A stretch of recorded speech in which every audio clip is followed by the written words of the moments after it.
और रायपुर से बड़ी खबर आ रही है, चैतन्य बघेल को हो सकती है जेल, न्यायिक रिमांड पर जा सकते हैं जेल। ईडी ने नहीं लगाया है रिमांड के लिए आवेदन, कोर्ट का फैसला अभी आना बाकी है। इस वक्त का यह बड़ा अपडेट है, चैतन्य बघेल को जेल हो सकती है। तो एक तरफ पुलिस रिमांड वर्सेस न्यायिक रिमांड, इसके पीछे की जो टेक्निकल वजह है वो समझ लीजिए, क्यों आखिरकार चैतन्य बघेल को जेल हो सकती है। जब किसी आरोपी को न्यायिक रिमांड पर भेजा जाता है तो फिर जेल जाना पड़ता है, और जब कोई संस्था रिमांड की बात करती है तो उस वक्त उस संस्था के तहत आरोपी रहता है और उससे सवाल जवाब होते हैं। और इसके पीछे जो टेक्निकल वजह निकलकर सामने आ रही है, जानकारी सामने आई है कि ईडी ने रिमांड के लिए आवेदन नहीं लगाया है। बहरहाल अभी कोर्ट का फैसला अभी आना बाकी है।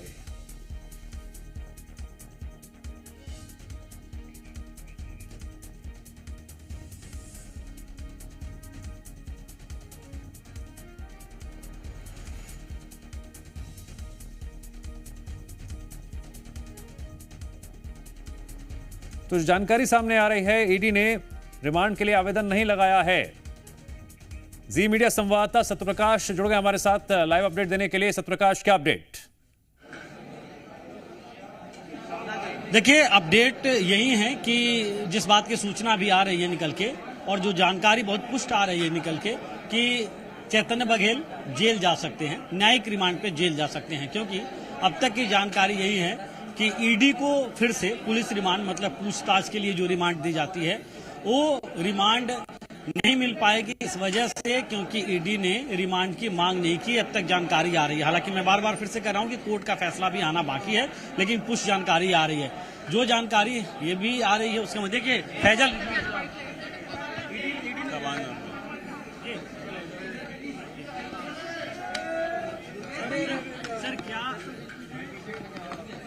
देखिए, फैजल रिजवी है, ये बचाव पक्ष के वकील हैं, वो कुछ कहने जा रहे हैं। फैजल रिजवी बचाव पक्ष के वकील, ये कुछ कहने जा रहे हैं।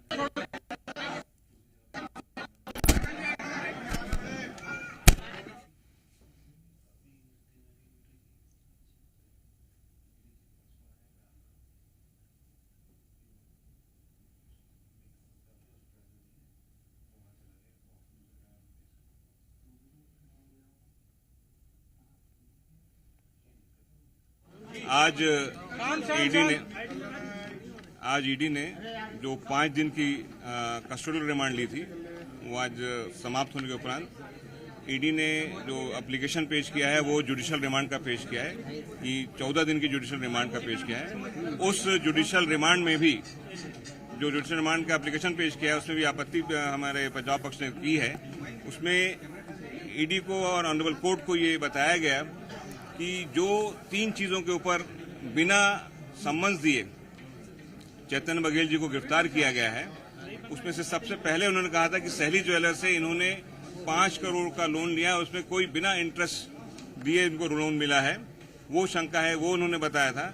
उसके जवाब में उन्होंने बताया कि जो लोन उन्होंने लिया था वर्ष 2019 में लिया था, और उसमें करीब 2 करोड़ 21 लाख रुपए इंटरेस्ट के दे चुके हैं। और ये बात ईडी को फरवरी 2025 में सैल्यू ज्वेलर्स के जो प्रोप्राइटर हैं उन्होंने जाके विद डॉक्यूमेंट सब बता दिया है।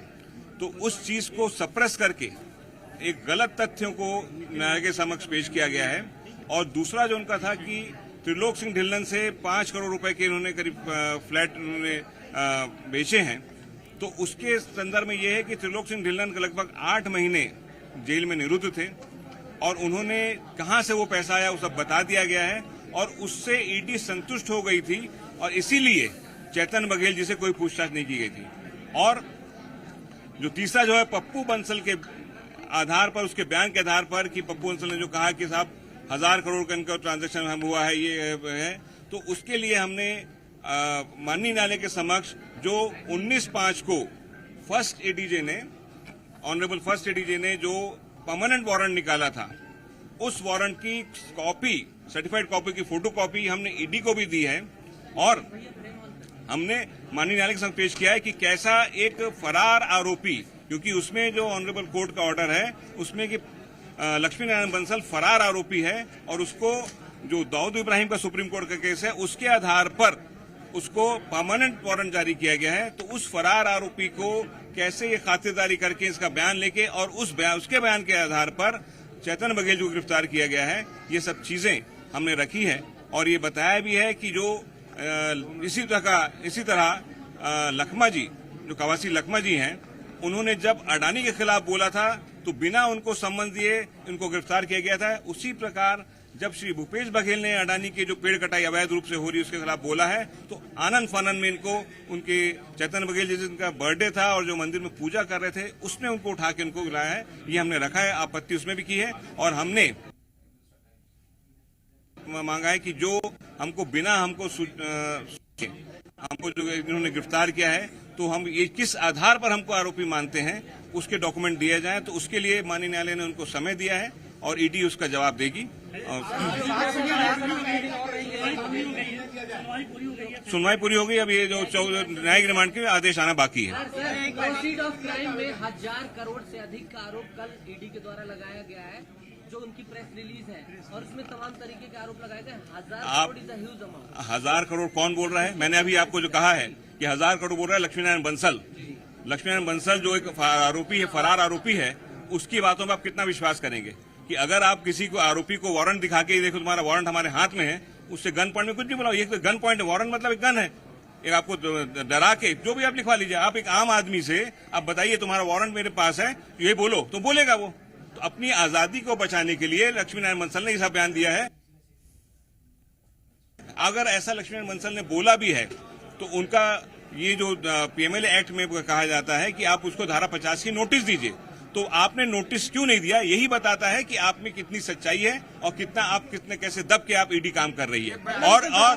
और जो ईडी ने सप्रेस किया है, जो ईडी ने झूठ बोला है न्यायालय के सामने कि हमको जो सैली ज्वेलर्स को कोई भी इंटरेस्ट नहीं दिया गया है। आपने पढ़ा भी होगा उनके रिमांड वगैरह में कि 5 करोड़ में इंटरेस्ट नहीं मिला है, जबकि वो जो इंटरेस्ट के पे है 2 करोड़ 21 लाख रुपए के आसपास उन्होंने इंटरेस्ट दिया है चैतन्य बघेल ने सैली ज्वेलर्स को, और लगभग उसमें 21 लाख रुपए टीडीएस कटा है। और वो पूरा का पूरा ब्यौरा उसका इनकम टैक्स में जो है वो कोई भी खोल के देख सकता है। तो ईडी ने ऐसी चीजों को जो सप्रेस किया है, इसको हमने मान्यता कहा है कि साहब ऐसा ये सप्रेस जो किया जा रहा है ये बता रहा है कि किस तरीके से एक आम इंसान को एक झूठे में उसमें फंसाया गया, जिसको पॉलिटिक्स से कोई मतलब नहीं, किसान आदमी है, उसको सिर्फ वो भूपेश बघेल जी का बेटा है, इसलिए उसको उसमें अरेस्ट किया।